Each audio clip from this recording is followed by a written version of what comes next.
It is the front page Saturday Town Hall edition. I am Dominique DiPrima. I want to remind you, early voting has started at vote center locations. All of them are now open. They're open from 10 a.m. to 7 p.m. today, tomorrow, and Monday. And then, of course, Election Day, they open at 7 a.m. They stay open till 8 p.m. But you won't find a line if you go today. And they are all over the place, not just the Forum, the Staples Center, the LA Convention Center. They're all listed at lavote.net. Any person can go to any center. Elections have consequences. Calling it scarier than Halloween. That's our topic today. And pleased to introduce a couple of new panelists. A civil rights attorney who's been selected as super lawyer in California. That's a list, the super lawyers. She's been called a warrior angel by the editor of Pasadena Weekly, and the recipient of the Shirley Fields Volunteer Award from the U.S. House of Representatives for all that pro bono legal work she's done. She's defended Black Lives Matter in court pro bono and many cases you would recognize. Attorney Carrie Harper, welcome. Morning, Doc. Thank you so much. And you've done a lot of research about the judges and sort of have some inside information about how the DA's office functions, having, gone up against them in a sense. So I'm glad that you could be with us. A lot of people do have questions about the judges and such. Okay, great. I'm glad to be here.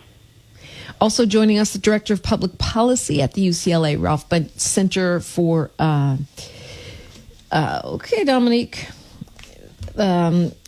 the Center for Public Policy at UCLA, and the Center for African American Studies.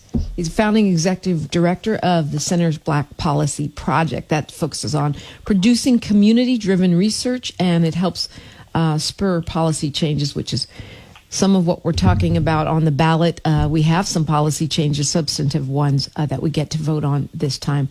Professor Isaac Bryan, welcome to the front page. Thank you, Dominique. It's good to be with you.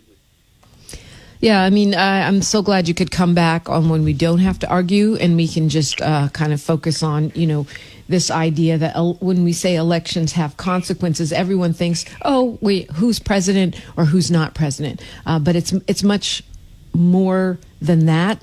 And so I'm going to start off by asking you, what do you think for Californians? Well, leaving off the top of the ticket are some of the most significant consequences that we're looking at from this election. Yeah, I think for Californians, I mean, obviously we have a number of incredible propositions on the ballot to think about. Prop 15, for example, which would close a tax loophole that we gave in the 70s to some of the most affluent folks in our society, commercial property owners, to cap their property taxes and not pay their fair share into our statewide economy. I think the ability to close that loophole with Prop 15 is incredible. And Prop 16 reverses the ban on affirmative action so that we can really level the playing field and provide equity to all folks in all communities.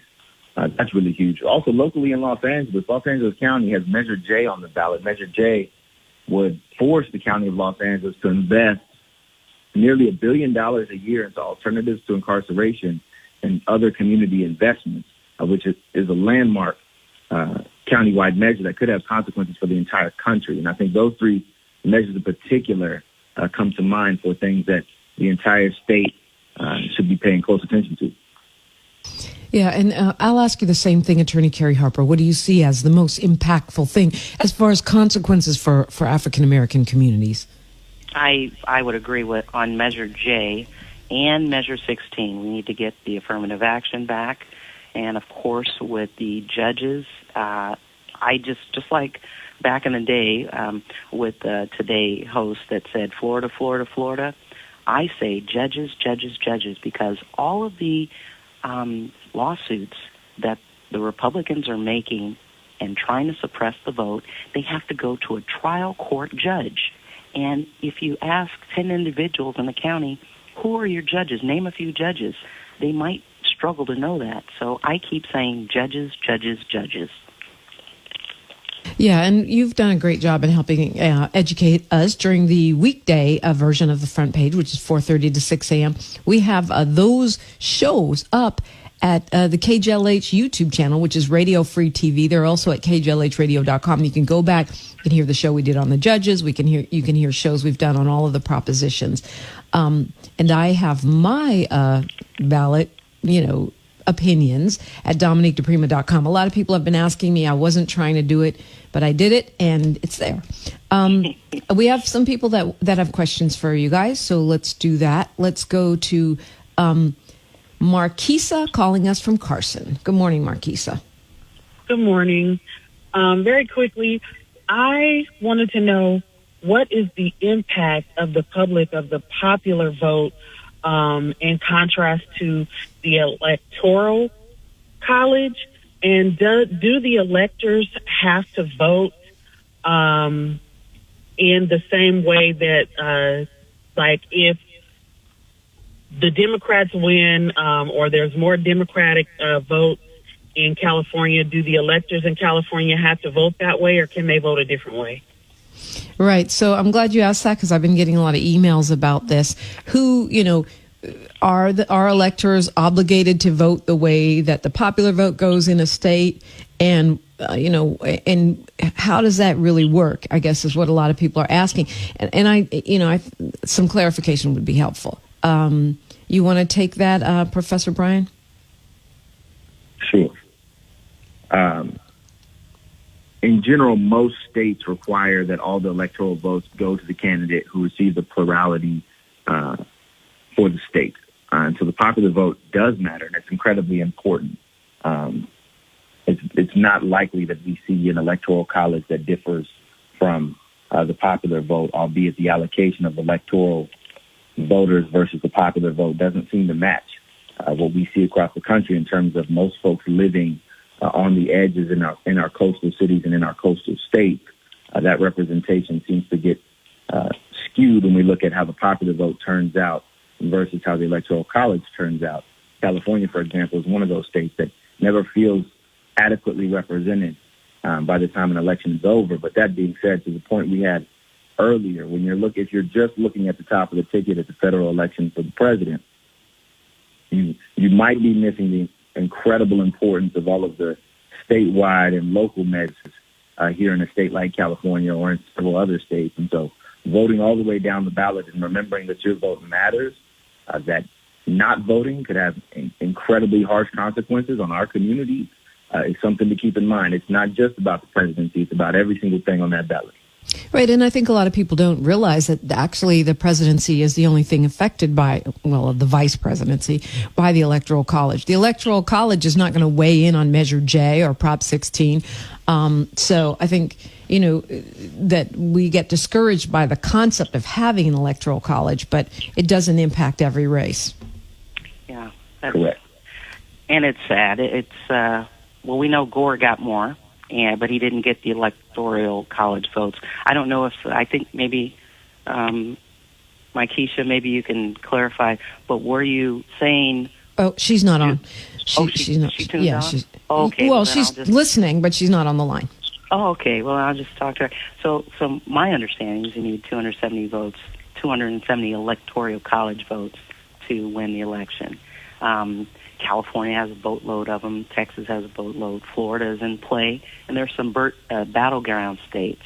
So she's asking, what if the Electoral College, I think, doesn't vote for whom they're supposed to vote for? Well, yeah. There has been some conversation about that, about, whether or not they can go against what the popular vote says and whether or not. And I don't think they're supposed to, but it's called a faithless elector. And I researched that a little bit back when it happened with Gore, because we know Al Gore got more than George Bush did. He got the popular vote, but he didn't get the Electoral College vote because they stopped counting in Florida. Anyway, Hillary Clinton got more, but she didn't get the Electoral College vote. And when they made that Electoral College, it was meant to offset certain slave states. And now it's been totally flipped the script, and a lot of people say we should get rid of it. We should. I'm one of those, I a lot of agree. people. Why have it if more people voted for Hillary Clinton? She got 3 million more votes. She should be the president, but she didn't get the Electoral College votes. So I think there should be a conversation. But yeah, as the answer to her question, yeah, it's called a faithless elector, and he or she could be subject to sanctions or some type of legal action, but they can decide to go rogue, if you will. This is not the year for them to do that mess. All right. That's right. It's really not. We don't need that right now. Mary from Compton, good morning. Good morning. Mary? Yes, I was just reading on the net about the faithless electorates, and they made a decision on July 14, 2020, that they're supposed to vote according to how the vote is in the state. And Okay, what's your question, Mary, please? Okay, first of all, I want to say condolences to you about your mother. Thank you, Mary. I And appreciate just remember her humor, her wisdom, and her judgment, and she'll be alive to you. Okay? that. I appreciate that. I followed everything Carrie Harper suggested as far as the judges. I am so glad that you guys came forth because they asked us to elect, and we don't know anything about them, and I thank you for it. So that's basic. And I did call and track my ballot. Okay? And that was a good experience for you? I mean, you felt good about that voter tracking, ballot tracking? That's all I wanted to say. Okay, thank you, Mary. Appreciate the call. All right. So let's go to Fred calling us from Crenshaw.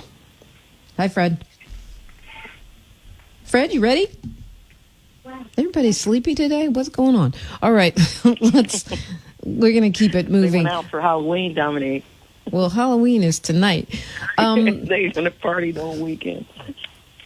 Again, I think, judges, she brought up judges. Talk a little bit about why obviously you can face them in court. Talk a little bit about why it's important and where you would go.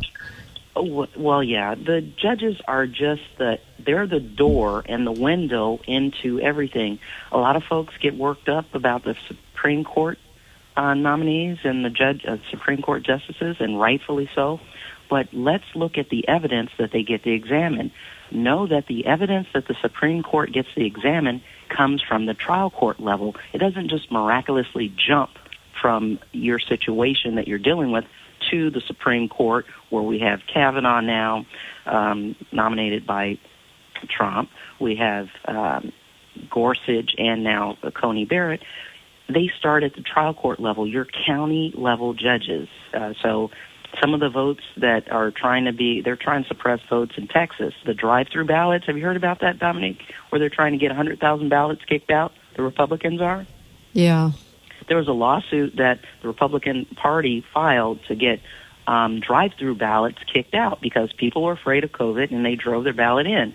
Well, they put that's a Harris County, that's a judge, a trial court level judge that's going to decide that before it goes to the Supreme Court after bouncing around the appellate area. So sometimes you have to really know where the battles are and act locally. Don't always, think globally, yes, but act locally. Always know your judges, because that's the first line of defense.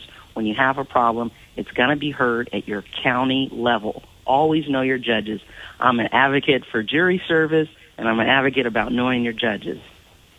Yeah, we've just seen, Professor Bryan, we've just seen the president, the current resident of the White House, stopping the census before the count was done, which, is clearly going to shortchange the African-American community, Latinx communities.